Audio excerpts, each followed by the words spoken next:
Well, hi, I'm Terry. Most of you know me by this time, but I'm here to talk with you about the syllabus for the Missional Leadership and Professional Settings course. This is a little different course. It's the first time we've done it in this format for this new curriculum, although it's an adaptation from some courses and ways we've done things in the past. So with that, if you don't have your syllabus in front of you, I'd encourage you to get it and pause this and go print it out or whatever, and then come on back. So first of all, the first thing I want you to know is this format for this class has two components. One is that there are two projects that you're going to work on. I'll tell you about those in a minute. And second of all, there's the format for how we do this is individual work and precepts. So the precepts is the way you sign up for those is through a Google Doc. I've done a link for that in my LutheRNet. Just go to the resource section, and one of the two Google Docs is a precept. 2 of the 5 precepts are online, and the rest are face-to-face. I want to limit those to 3 or 4 people. I think they'll be more fruitful, and you'll get more out of it, talking with each other that way. And if those times don't work, put some suggestions down and we'll see if we can get a group to function at a different time. I just randomly pick some times by looking at the schedule.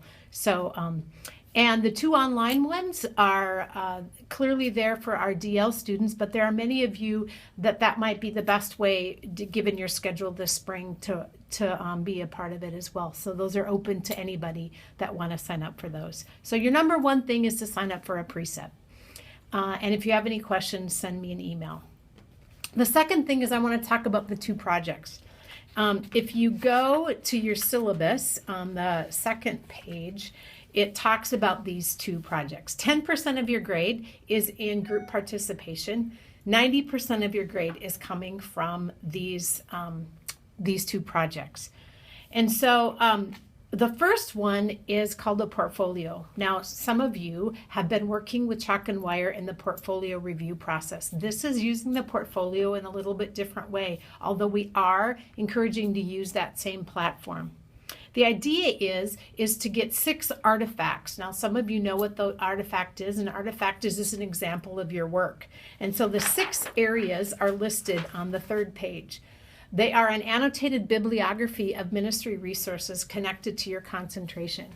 Now, in the old curriculum, if you were in CY 4515, you had to create one as a group.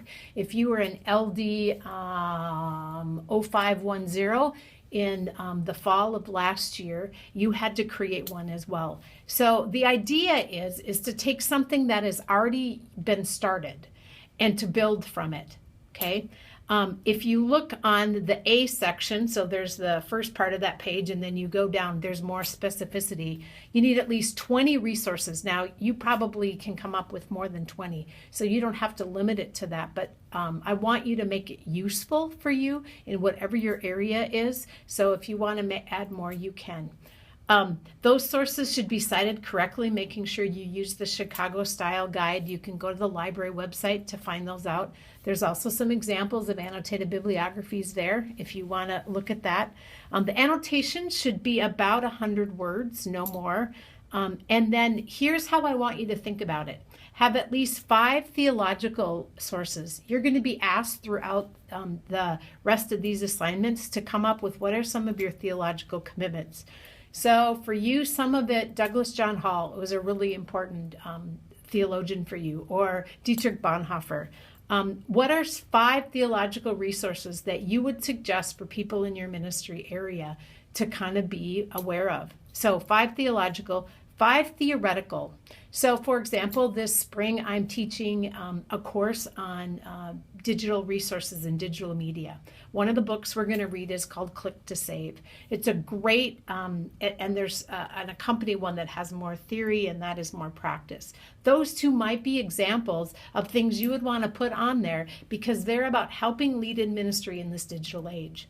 So that's an example of theoretical.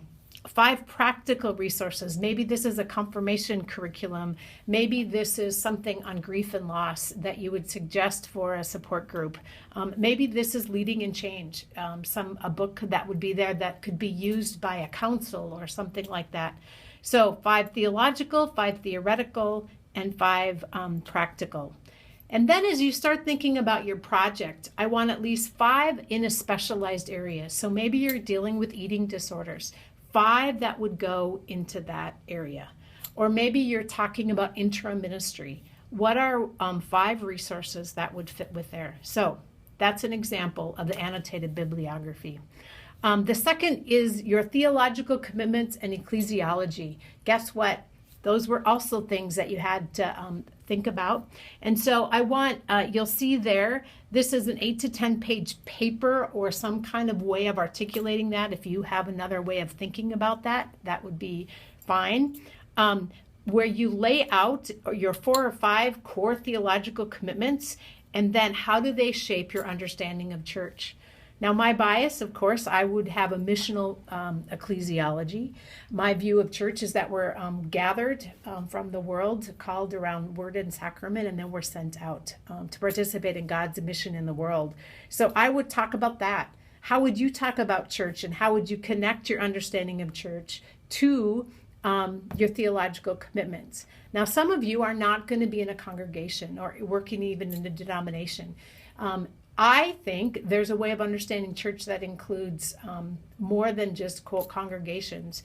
I also think our denominations or our experiences shape that. So as you see, I want you to talk about the resources that are in conversation with you. So if you're Roman Catholic, there might be some church doctrine documents that you would be primary in helping you shape that. If you are from a more biblically based view of church, there may be some scripture passages that are really significant for you to there, or some church documents like the Augsburg Confession or something like that. So note in that not only do you have to do your 4 to 5 theological commitments, but you have to have a minimum of 1 source per theological commitment, and then 3 sources for your ecclesiology. Again, in the syllabus, it'll say where to go that you might reflect on papers that you've already done.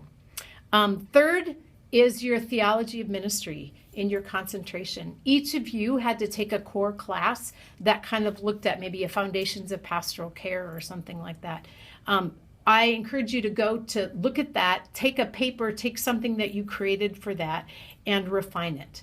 And again, I want you to connect with outside resources. And so what is it that you believe about ministry? And then what are 3 to 5 resources that you would do that? Also talk about examples. So if this is how you see incarnational ministry, then give us an example of what does that look like.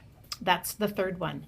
The fourth one is all of you got to do context. Some of you were in the course, Christian Public Leader, and have some assignments and ways of thinking that we did it together. Some of you in CYF from the old curriculum had cohorts that talked about this.